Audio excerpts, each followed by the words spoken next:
Oi, a gente continua aqui testando o programa. Algumas pessoas deram sugestões. Eu quero agradecer a todas as pessoas que nos deram sugestões, que deram toques em relação ao áudio, que deram toques em relação à visualização do texto, certo?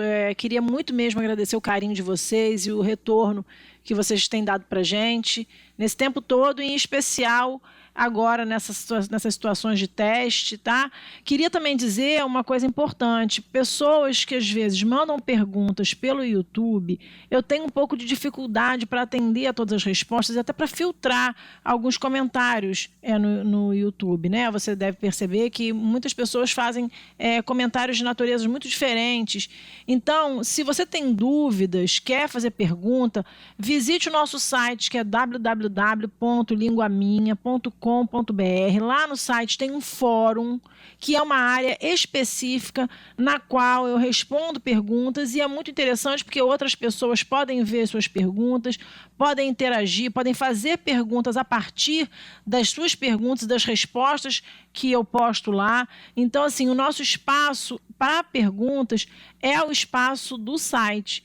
Então, assim, quando eu não respondo a uma dúvida aqui no YouTube, é porque realmente há uma dificuldade para atender a todo mundo nesse sentido e porque eu faço esse trabalho com todo carinho lá no site, tudo bem? Então, assim, comentários, se você quiser dar sugestões, a gente sempre olha e fica atento a essa, né, enfim, as demandas que vocês colocam aqui em relação à qualidade dos vídeos. Mas para perguntas específicas da matéria, a gente prefere o site, tudo bem? Então, como eu havia prometido no vídeo que nós postamos no fim de semana, a gente vai seguir com aquela prova CESP, que foi uma prova para FUNPRESP, tá? Me perguntaram, era uma prova de nível superior para FUNPRESP, foi realizada no ano de 2016, certo? E o segundo texto da prova fala o seguinte: o homem que só tinha certezas quase nunca usava ponto de interrogação. Eu preciso mexer aqui um pouquinho só. Em seu vocabulário não constavam as expressões talvez, quiçá, quem sabe, porventura. Parece que foi de nascença. Ele já teria vindo ao mundo assim, com todas as certezas junto. Pulou a fase dos porquês e nunca soube o que era curiosidade na vida. Cresceu achando natural viver derramando afirmações pela boca. A notícia espalhou-se rapidamente. Não demorou muito para se tornar capa de todas as revistas e personagem assíduo dos programas de TV. Para cada pergunta havia uma só resposta certa, e era essa que ele dava, invariavelmente, exterminando aos pouquinhos todas as dúvidas que existiam. Até que só restou uma dúvida no mundo: será que ele não vai errar nunca? Mas ele nunca errava, e já nem havia mais o que errar, uma vez que não havia mais dúvidas. Um dia aconteceu um imprevisto, e o homem que só tinha certezas, quem diria, acordou apaixonado. Para se assegurar de que aquela era a mulher certa para ele, formulou 120 perguntas, às quais ela respondeu sem vacilar. Os dois se amaram noites adentro. Foram a Barcelona, tiraram fotos juntos, compraram álbuns, porta-retratos. Desde então, por alguma razão desconhecida, o homem que só tinha certezas foi perdendo todas elas, uma por uma. No início, ainda tentou disfarçar, mas as dúvidas multiplicavam-se como praga, espalhavam-se pelo mundo. E agora, meu Deus, Deus existe? Existe sim. Ou será que não? Ele não estava bem certo. E o texto da Adriana Falcão chama O Homem que Só Tinha Certezas, e é muito bonitinho, né? Então, é um texto também fácil, inclusive é agradável, não é? E a banca fez, então, em relação a esse texto, as seguintes perguntas. Questão número 9.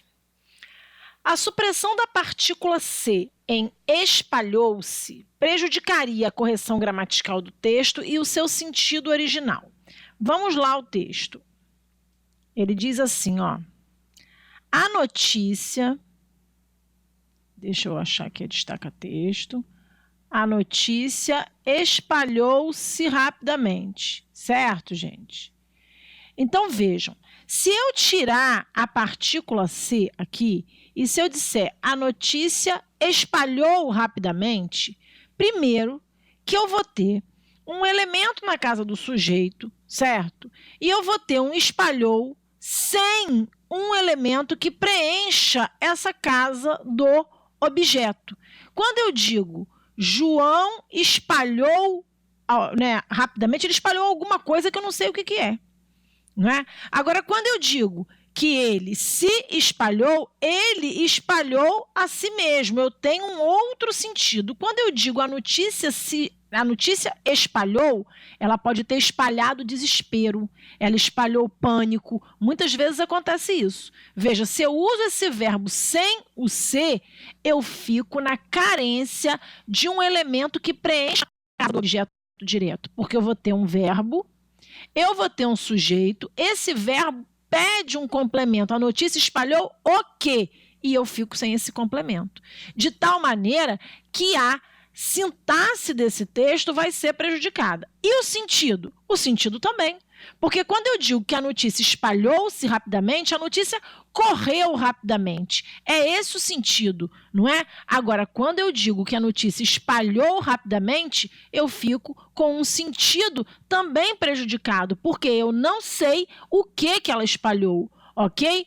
Então, vejam, quando eu digo aqui na número 9, a supressão da partícula C em espalhou-se prejudicaria a correção gramatical do texto? Prejudicaria. E o seu sentido original? Prejudicaria, sim. Prejudicaria as duas coisas, de tal maneira que a minha questão número 9 está certa. Se a partícula C fosse suprimida, haveria indiscutivelmente prejuízo ao sentido e, pelas razões sintáticas que eu expliquei, prejuízo também à correção gramatical, certo? 10. A forma verbal havia em não havia mais dúvidas poderia ser corretamente substituída por existia. Então, essa é uma questão muito característica dessa banca, né? Porque ela trabalha com o pensamento do candidato, né? No sentido de fazer apenas a substituição. Então, veja, quando eu digo a forma verbal havia em não havia mais dúvidas, poderia ser corretamente substituída por existia? Esse verbo haver tem sentido de existir? Tem. Então, quando eu digo aqui, ó, não havia mais dúvidas, eu tenho aqui um verbo haver no sentido de existir. Por que esse verbo está no singular? Porque o verbo haver no sentido de existir é um verbo impessoal e não tem sujeito. O sujeito é um sujeito inexistente. Por isso, esse verbo não vai para o plural, certo? Havia é verbo transitivo direto e mais dúvidas é objeto direto. Tudo bem? Mas quando eu digo não existia, como a banca pede aí, mais dúvidas.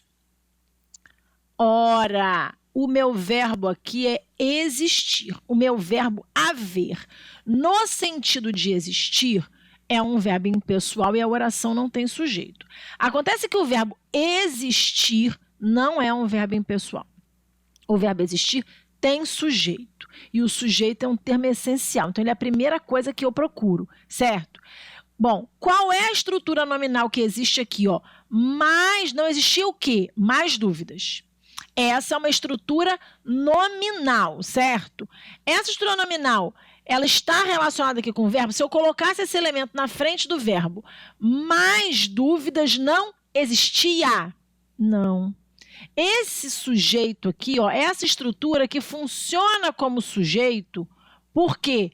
Porque o verbo haver não tem sujeito, ele é verbo transitivo direto e tem objeto direto. O verbo existir, por outro lado, ele tem sujeito e é um verbo intransitivo.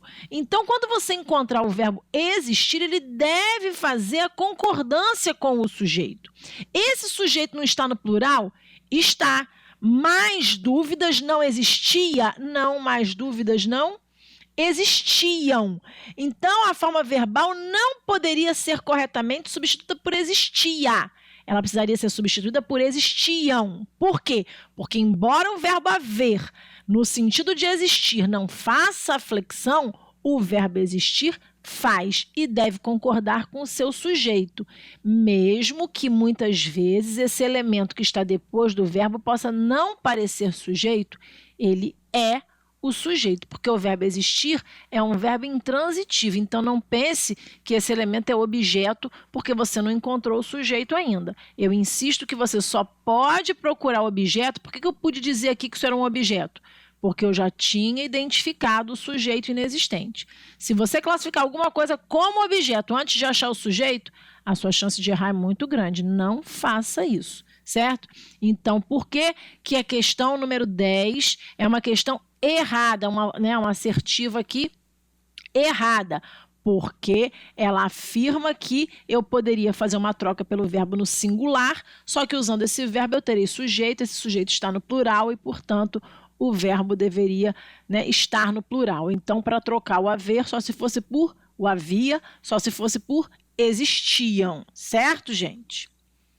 Questão número 11.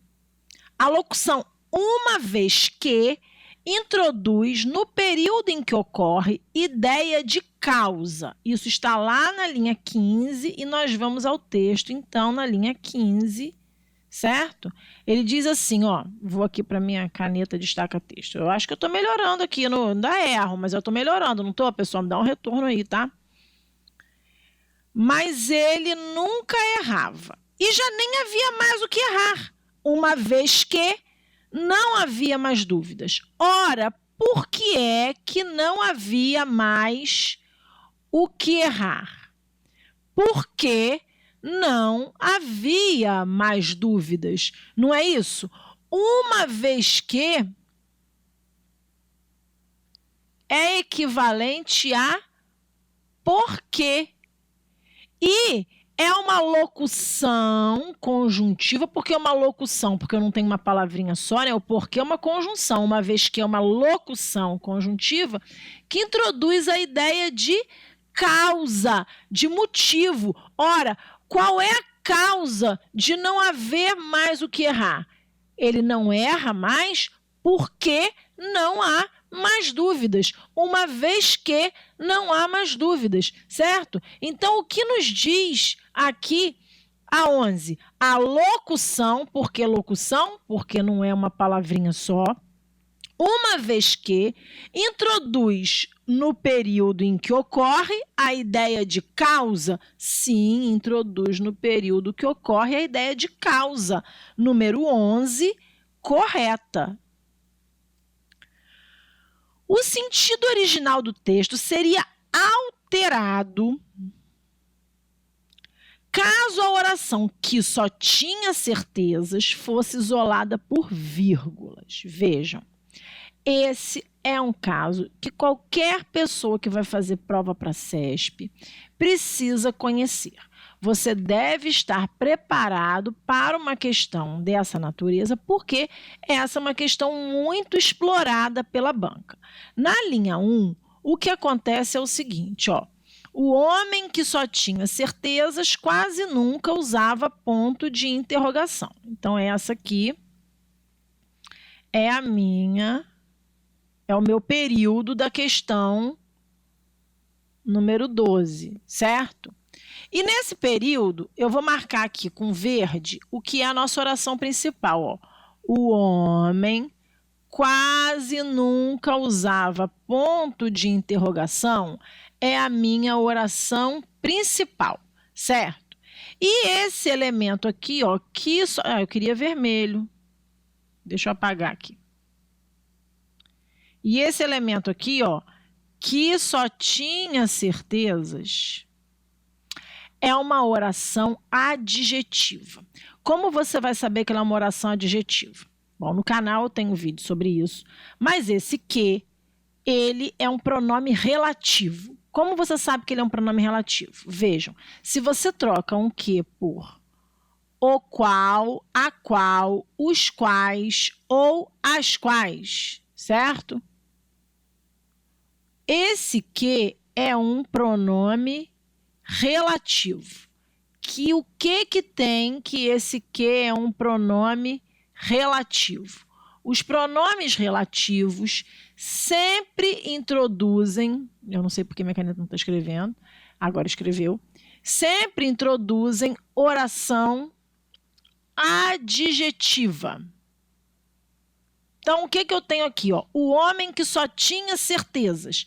Essa oração que só tinha certezas está adjetivando o homem. Não é isso que ela faz?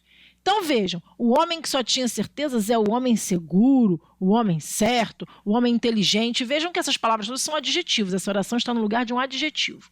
Então, se você encontra uma oração iniciada por um que é passível da substituição por o qual, a qual, os quais ou as quais, você já sabe que esse aqui é um pronome relativo e que essa oração é uma oração adjetiva. E o que isso tem a ver com as vírgulas? Tem a ver que a oração adjetiva pode ser restritiva, nossa, minha letra está muito feia aqui, ou explicativa. E qual é a diferença? A diferença é que a restritiva, ela recorta, vejam, é qualquer homem que quase nunca usava ponto de interrogação. Não, é um homem específico. É o homem que só tinha certezas. Não é outro. Que só tinha certezas restringe, limita esse homem aí que quase nunca usava ponto de interrogação, certo? Quando a oração é explicativa, ela tem um caráter genérico e ela vai aparecer entre sinais de pontuação. Ela sempre vai ter um sinal de pontuação no seu início e um no seu fim. Então, vejam, quando eu digo o homem que só tinha certezas quase nunca usava ponto de interrogação, eu tenho uma oração adjetiva que não está cercada por sinais de pontuação. Então, ela é uma oração de natureza restritiva, ou seja, ela tem um sentido de restrição. Quando eu faço o que a banca pediu, o que a banca pediu? Que colocasse uma vírgula aqui e uma vírgula aqui. O homem que só tinha certezas quase nunca usava ponto de interrogação. Essa oração deixa de ter caráter restritivo e passa a ter caráter explicativo. Gente, se na sua prova vocês forem convidados a uma questão que envolve vírgula e oração adjetiva, tenham a certeza de que colocando vírgulas em uma oração adjetiva que não tem vírgulas, ou retirando vírgulas de uma oração adjetiva que tem vírgulas, você pode até manter a correção gramatical e, na maior parte dos casos, vai manter. Agora, a alteração de sentido será inevitável. Por quê? Porque sem as vírgulas você tem um sentido de restrição e com as vírgulas você tem um sentido de explicação. Então, você muda o sentido? Muda. Sempre que você usar vírgulas com orações adjetivas, você mudará o sentido, certo? Eu não sei cadê o mouse.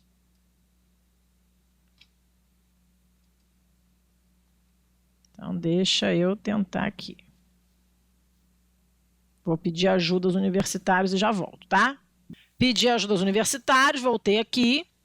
E o sentido original do texto seria alterado caso a oração que só tinha certezas fosse isolada por vírgulas, seria alterado. O sentido de uma oração adjetiva será alterado caso a gente mexa na pontuação dela, certo? Então, seria alterado? Sim.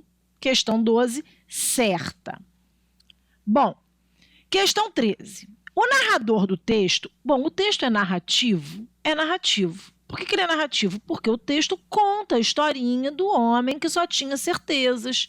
Ele nasceu, teve certezas a vida inteira, certo? Depois ele encontrou uma mulher, se apaixonou e deixou de ter certezas. Veja que eu tenho uma sequência, não é? Eu tenho personagens, eu tenho uma sequência temporal que caracteriza uma narração. Quem conta, né, quem fala em uma narração, quem conta a história é o narrador, certo? O narrador do texto sugere que o personagem central, que era o homem que só tinha certezas, adquiriu paulatinamente a habilidade de ter certezas. Vejam que essa é uma questão que envolve o conhecimento do sentido de paulatinamente. Paulatinamente é devagar, é aos poucos. Vejam que o texto nos diz que parece que foi de nascença. Ele já teria vindo ao mundo assim, com todas as certezas junto. Pulou a fase dos porquês, nunca soube o que era curiosidade. Cresceu achando natural viver derramando afirmações pela boca. Vejam, ele não adquiriu isso aos poucos, gradativamente, paulatinamente. Ele já nasceu com isso. Então basta, me parece, porque é uma questão de interpretação bastante simples, desde que você conheça o sentido da expressão paulatinamente. Então me parece que a banca aqui convidou o candidato a uma questão sobre vocabulário. Ela quis testar o vocabulário do candidato. O narrador sugere que o personagem adquiriu paulatinamente a habilidade de ter certezas? Não. O narrador diz que ele, parece que nasceu com isso. Então, não foi uma aquisição paulatina, certo? Foi uma aquisição que já veio com ele. Ele já veio ao mundo assim, não adquiriu aos poucos. Tudo bem? 14. Conclui-se do texto que a fama do personagem central e o interesse das pessoas por ele devem-se ao fato de ele jamais ter mentido nas respostas às questões que lhe eram propostas. Bom, ora, a fama dele e o interesse não se devem ao fato de ele jamais ter mentido. Vejam só. A notícia se espalhou, não demorou para se tornar capa de todas as revistas, personagem dos programas de TV, certo?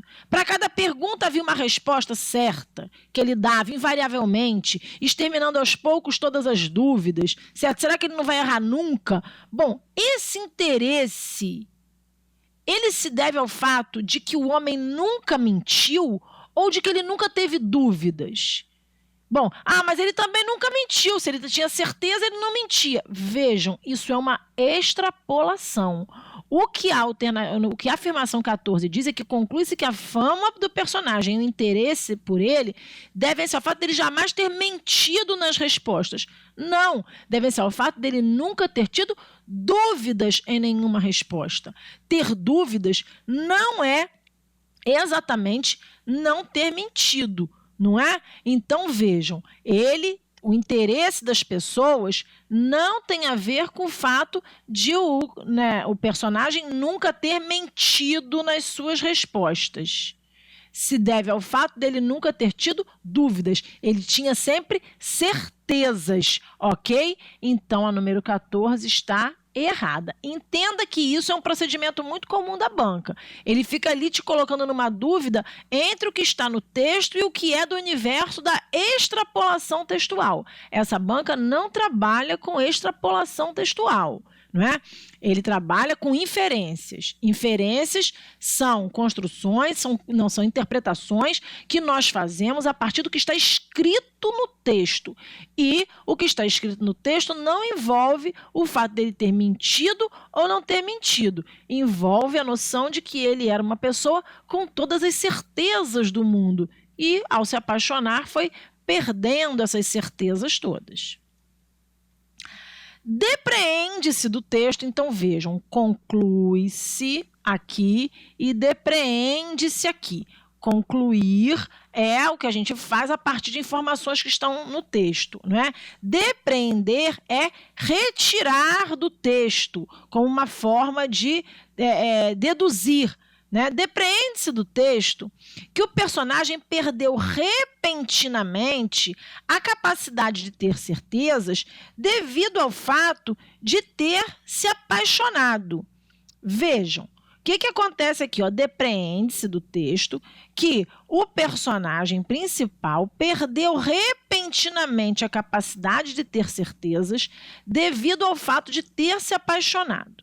Ora, um dia aconteceu um imprevisto. O homem que só tinha certezas, quem diria, acordou apaixonado. Para se assegurar de que aquela era a mulher certa para ele, formulou 120 perguntas, às quais ela respondeu sem vacilar. Ou seja, ele estava apaixonado já e ainda assim ele foi lá fazendo as perguntas. Os dois se amaram noites adentro, foram para Barcelona, tiraram fotos, compraram álbuns. Desde então, por alguma razão desconhecida, o homem que só tinha certezas foi perdendo todas elas. No início ainda tentou disfarçar, ou seja, existe uma coisa que foi perdendo, gente, foi perdendo, não perdeu de uma hora para outra. No início ele tentou disfarçar, mas as dúvidas multiplicavam-se como praga, ou seja, elas não multiplicaram-se no pretérito perfeito, elas multiplicavam-se, elas iam se multiplicando, elas não começaram gigantes, elas foram aparecendo, certo? E espalharam-se como praga, espalhavam-se pelo mundo. E aí ele começa a ter as dúvidas. O que diz a nossa 14 é que depreende-se que o personagem perdeu repentinamente a capacidade de ter certezas. Ele não perdeu essa capacidade repentinamente. Repentinamente é de repente, de uma hora para outra, certo? Ele foi perdendo. Isso aconteceu gradativamente. Ele perdeu de fato. A perda das certezas tem a ver com o fato de ele ser apaixonado? Dele ter se apaixonado? Sim. A questão é que a banca, ela direciona o seu olhar para o fato de que, sim, ele perde as certezas, não é? Porque se apaixona. E o problema da número 15 está nesse repentinamente. E por que eu não posso depreender isso do texto?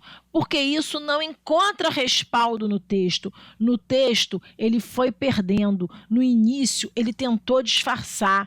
E as dúvidas foram se multiplicando. Ou seja, isso também não acontece de uma hora para outra. Isso vai acontecendo gradativamente. Aqui sim caberia o paulatinamente que aparece na questão 13. Ele perdeu paulatinamente a capacidade de ter certezas e não repentinamente a capacidade de ter certezas, de maneira que a está errada. Tudo bem? Você não pode se deixar levar pelo todo. Nessa banca, todas as palavras que se colocam nessas afirmações devem ser consideradas. Elas não podem ser ignoradas no todo, né? Num comportamento mais afoito. Analise com calma. Bom, infere-se do trecho, derramando afirmações pela boca, que o homem que só tinha certezas falava demasiadamente. O que é uma inferência? É o que eu extraio a partir do texto. Então, vejamos lá. Ele diz assim, parece que foi de nascença. Ele já teria vindo ao mundo assim, com todas as certezas junto. Pulou a fase dos porquês e nunca soube o que era curiosidade na vida.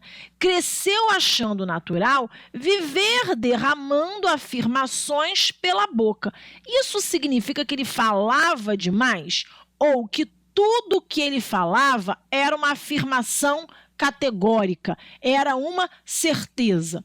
Bom, me parece que ele não precisava falar demais para viver derramando certezas pela boca. Ainda que ele falasse de uma maneira normal, tudo o que ele falava correspondia a certezas. Ou seja, achar que ele falava demais é novamente uma extrapolação, de tal modo que o fato de viver derramando afirmações pela boca não significa que ele falava muito, mas significa que quando ele falava, ele derramava afirmações, ou seja, que ao falar, o conteúdo das suas falas constituíam afirmações categóricas, certezas. Então, ele não necessariamente falava demais, de tal maneira que essa inferência é uma inferência errada. Não é essa caneta, Patrícia. A caneta também é errada. É essa caneta. certo? Então, nós temos aí a afirmação 16 sendo uma afirmação errada. Tudo bem? Acabamos a provinha e fizemos os dois textos. Eu espero que vocês tenham gostado, certo? E eu volto, é claro que eu volto, trazendo novidades para vocês e tentando melhorar a qualidade aí das coisas que a gente está fazendo. E conto sempre com vocês para isso. Vocês são muito importantes aqui, tá? Um beijo.